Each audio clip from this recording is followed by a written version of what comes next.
Hello everybody. Today we are discussing about NatPhos. So NatPhos is a combination again natrum and phosphorus.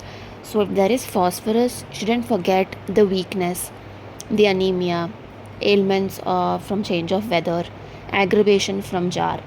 And combination of NatPhos, you shouldn't forget oversensitivity, weakness from loss of fluids, and there is vexation and most importantly acidity. So there is acidity almost everywhere, which is managed by NatPhos, whether it is acidity of urinary complaints or stomach, peptic ulcers, is imbalance between acid and alkaline, and the acidity and the alkaline nature present in bile on scalp. So everywhere there is acidity, everywhere there is imbalance between acid and base, you can think of NatPhos. Okay, and apart from that, there is so much of weakness, prolonged weakness, stitching pains, so many other complaints they're mentioned in Kent. So again they have aggravation from draft of cold air too. Again that is a phosphorus element. Okay, now then GIT complaints are very important because the mostly acidity or acid imbalance, heart acid reflux, everything happens with GIT. But if you go into the deeper pathology, the other complaints are also covered under NatPhos. GIT, it is pretty common after eating sugary foods, after eating sour foods.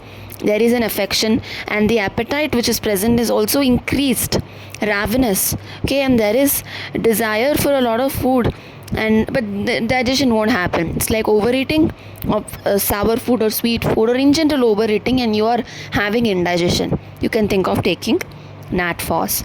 Now one thing which people don't recognize in NatPhos are the bones or the skeletal affections of NatPhos.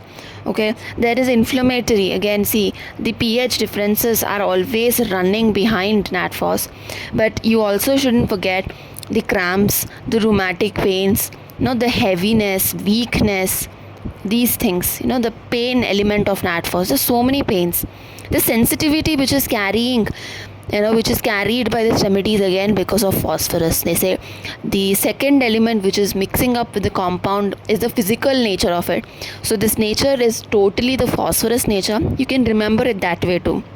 Now coming to skin again, one important thing is jaundice skin or eczematous skin affections, and you have a lot of complaints, again a lot of sensitivity, suppurating, swollen, ulcers, eczemas, jaundice skin, again liver spots, yellowish tint skin or whatever it is, and then you have yellow coated tongue too, right? So NatPhos again goes with that. And that is one again important thing of skin. Also you have a lot of irritations. Okay, and you have a little bit of thing like unhealthy skin, right? NatPhos has unhealthy skin. Now another unhealthy skin compound is Sulp. Sulp is very unhealthy. Unhealthy skin, it's mentioned in keynotes. That is Sulp, sulfur element. Now female most important or mostly what you think the biochemic which would be given for female is MagPhos. But NatPhos again works wonders, especially with the sexual desires, sour smelling leucorias. Okay, and then you have prolapse of the uterus. Again, it's all given in Kent. It is also mentioned sterility, but it also corrects the sexual excess in people. Another remedy which actually corrects the sexual excess is KaliPhos. Also, not excess in general, even the weakness associated with the sexual desire.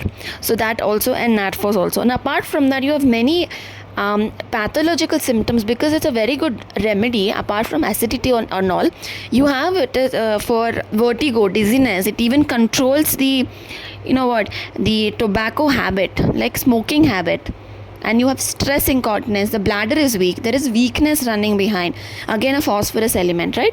And exam time worries, similar to KaliPhos. So in general, NatPhos will always try to correct the acid base balance in a body, and also it has a very good effect with tuberculosis and during thunderstorm affection, similar to phosphorus, sepia, rust tox, rhododendron, nat carb, so many other remedies, right? So you shouldn't forget the acid base balance with respect to nat phos. When you know it, you can use it with any system as such.